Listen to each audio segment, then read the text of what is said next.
বিসমিল্লাহির রহমানির রহিম। হে জগতবাসী, আজকে আমি শামীম আলী চিশতি আপনাদের সামনে একটি আলোচনা নিয়ে আসলাম। এই আলোচনাটি বোঝার জন্য বলছি, কিন্তু অন্য কোনো বিষয় নয়, যে আসলে দেখি আজকের এই আলোচনা শুনে কে কেমন উত্তর করেন, কে কেমন কমেন্ট করেন, ভালো মন্দ দুটোই জানাবেন, যার যেরকম লাগে। সে কথাটি হলো যে দেখুন, আজকের আলোচনাটি হবে যে নবুয়তের যুগে হযরত মুহাম্মদ সাল্লাল্লাহু আলাইহি সাল্লাম যত সাহাবারা ছিল, সাহাবা একটি ভাষা, উম্মত একটি ভাষা, ভক্ত একটি ভাষা, মূলত মিলালে তিনটি ভাষা হলেও একটি, যে মূলত নবীর ভক্ত যারা, তারাই তো সাহাবা। এখন কথা হলো যে নবুয়তের যুগে যে সাহাবারা ছিল তারা বড়, নাকি বর্তমানে উলিয়া যাহারা তারা বড়? আজকে এই বিষয়ে আলোচনাটি হবে। তো সে আলোচনাটি বলতে গিয়ে বা এই হেডলাইনটি পড়ে অনেকের খারাপ লাগতে পারে যে এটা কেমন কথা বলল, নবীর সাহাবার কি কোনো তুলনা হয়? আচ্ছা, নবীর সাহাবার কোনো তুলনা হয় না। আপনারা আমাকে কোনো শাস্ত্র গ্রন্থ বা কোনো জায়গায় দেখাবেন যে কোন সাহাবাকে আল্লাহ বন্ধু বলে ডেকেছে, নবী রাসূলদেরকে বন্ধু বলেছেন, এবং কোন সাহাবাকে বন্ধু বলে ডেকেছে, এরকম কোনো দলিল থাকলে আমাকে জানাবেন। এক। দ্বিতীয়ত হলো যে বর্তমানে যে উলিয়া যাহারা, তাহারা কিন্তু অনেক খারাপ ক্রস করে, অনেক সমস্যা ক্রস করে তারা উলিয়া হয়। আর অলি শব্দের অর্থ কি? বন্ধু। তাহলে আল্লাহ বলেছে বেলায়েতের যুগে যাহারা, তাহারা আমার বন্ধু, যারা আমি আল্লাহকে লাভ করেছে তারা বন্ধুত্ব অর্জন করেছে। আর আল্লাহ বলেছে আমার বন্ধুদের স্তরের উপরে আর কোনো স্তর নেই। আচ্ছা, এ হলো একটা বিষয়। তবে আমি আমার চোখে পড়েনি, আপনাদের চোখে পড়লে অবশ্যই বলবেন যে সাহাবাদেরকে আল্লাহ কি বন্ধু বলে ডেকেছেন কিনা। কিন্তু বেলায়েতের যুগে উলিয়াদের বন্ধু বলা হয়েছে, বন্ধুগণ। আচ্ছা, আরও একটা বিষয় হলো যে হযরত মুহাম্মদ সাল্লাল্লাহু আলাইহি সাল্লাম তিনি মহাজ্ঞানী, আল্লাহ তাকে মহাজ্ঞান দান করেছেন। হেরা পর্বতের গুহাতে আল্লাহ তাকে সিনায় তাকে জ্ঞান দেওয়া হয়েছে।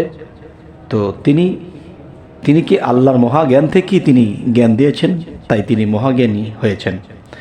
এবং সকল নবীদেরও সর্দার, আর সকল পীরের সর্দার হলো হযরত গাউসুল আজম বড় পীর। যেমন শরীয়তের একটি ভাষায় বলা হয় যে তাবলিগে গিয়েছিলাম অনেক আগে, এখানে একটি আলোচনার মধ্যে বলেছে যে বড় পীর সে কতটুকু স্তরের। তারা বলল নবীর সাহাবারা যখন ঘোড়ায় চড়ত এবং সেই ঘোড়ার পায়ের যে ধুলা আছে সেই ধুলার সমান বড় পীরকে বানিয়েছে। নাউজুবিল্লাহ, আস্তাগফিরুল্লাহ।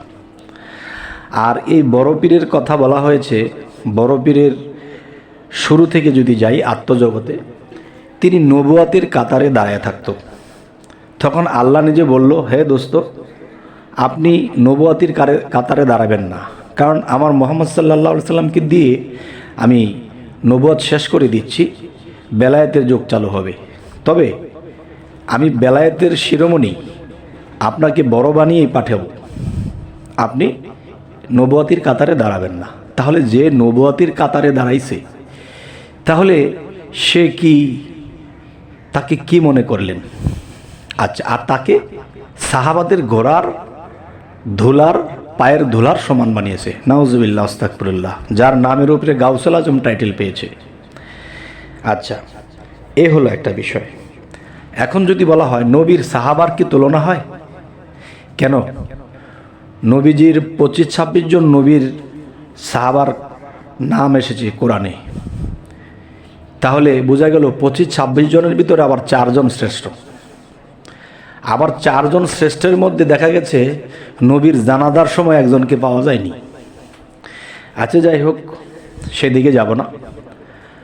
দেখা গেছে দুষ্ট লোক কিন্তু বেলায়েতের যুগেও আছে, নবুয়তের যুগেও দুষ্ট লোক ছিল, এবং কি নবীর সাহাবাদের মধ্যেও ছিল।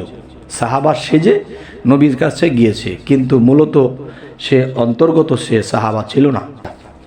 যদি কেউ বলা হয় যে না, এটা কি সম্ভব যে নবীর সাহাবাই বড় উলিয়াদের থেকে? আচ্ছা, আরও একটি কথা বলবো, যে জ্ঞানের দিক দিয়ে যদি বলি, বর্তমান উলিয়ারা জ্ঞানী বেশি। কীরকম? যেমন প্রত্যেকটা জিনিসের আপডেট ঘটেছে। যেমন আজকে 500-600 বছর আগে মানুষ একটা লোহার টুকরা হাতে নিয়ে বলতো যে এমন কি কোনো একটা দিন আসবে যে এই লোহার টুকরাটা আকাশে উড়বে। তারা এটা বলেছিল এমন একটা দিন কি আসবে। কিন্তু এখন দেখেন, সেই টনের টন লোহা প্লেন সৃষ্টি করা হয়েছে, প্লেন বানানো হয়েছে, এই প্লেনটা কিন্তু টনের টন লোহা উড়ে যাচ্ছে। তাহলে এ হলো একটা বিষয়। তখন তারা আর ভেবেছে এটা হবে কি না কোনো দিন, আর এটা হয়েছে। আর যারা এটা গড়ে তুলেছে তারা কতটুকু জ্ঞানী। তাহলে নবীর সময় থেকে এ পর্যন্ত জ্ঞানের আপডেট হতে হতে শেষে দেখেন যে কোন পর্যায়ে পৌঁছেছে। আরও একটা বিষয় হলো যে আগের দিনে কয়লা দিয়ে ট্রেন চলতো, কয়লার আবিষ্কারে পানির জাহাজ চলতো। এখন আজকে দেখা গেছে 800 বা 1000 বছর আগের কথা যদি বলি, যে কয়লা দিয়া ট্রেন চলতো, কয়লা দিয়া পানির জাহাজ চলতো। এখন পানির জাহাজটা যে কয়লা দিয়া চালাতো সেও তো একটা ইঞ্জিনিয়ার।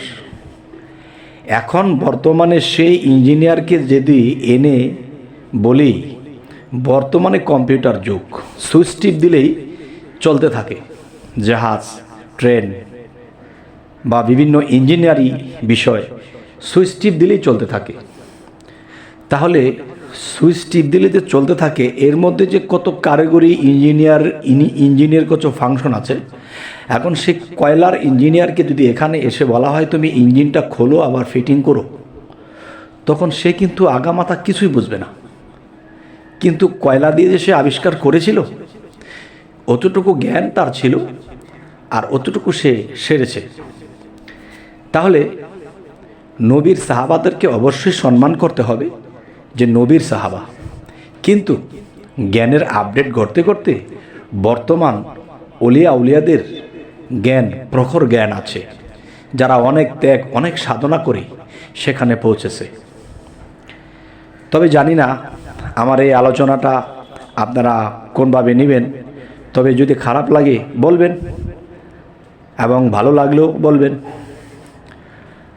আরেকটা বিষয় হলো যে হযরত মুহাম্মদ সাল্লাল্লাহু আলাইহি সাল্লামের জন্য মানুষ এখন বর্তমানে যে হারে চোখের পানি ফেলায়, আপনি গোনাবাসা কয়েকজন সাহাবা পাবেন যে নবীর জন্য বেশি বেশি চোখের পানি ফেলাইতো।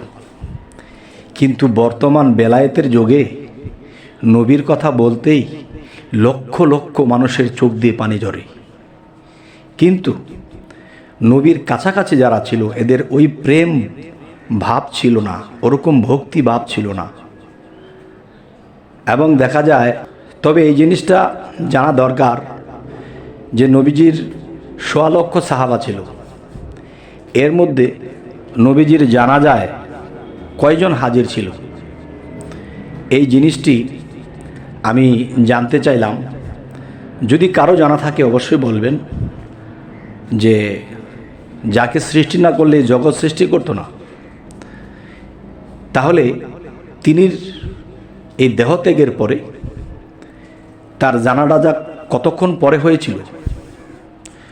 দেখা গেছে এই পৃথিবীতে কোনো সাধারণ মানুষ যদি মৃত্যুবরণ করে, তাকে 2-4 ঘন্টার ভিতরে তার জানাজা দাফন কাফন কমপ্লিট হয়ে যায়। কিন্তু নবীজির জানাজাটা কতক্ষণ পরে হয়েছিল? নাকি দিন পার হয়েছে? দেখেন, আমার গাছের গোড়াটা অত মজবুত না, আর অত বড় করে আমি বলতে পারছি না। তবে ইঙ্গিত স্বরূপ আমি জানতে চাইলাম, দেখি এই পৃথিবীতে, এই বাংলাদেশে যদি কোনো জ্ঞানী আমার এটা দেখে এবং আমাকে কমেন্ট করে, তাহলে আমি হয়তো কমেন্টের মধ্যে এটা জানব। আচ্ছা, তাহলে আমি যেটা বললাম যে জ্ঞানের আপডেট ঘটেছে, সেই হিসেবে উলিয়ারা জ্ঞান অর্জন করেছে বেশি।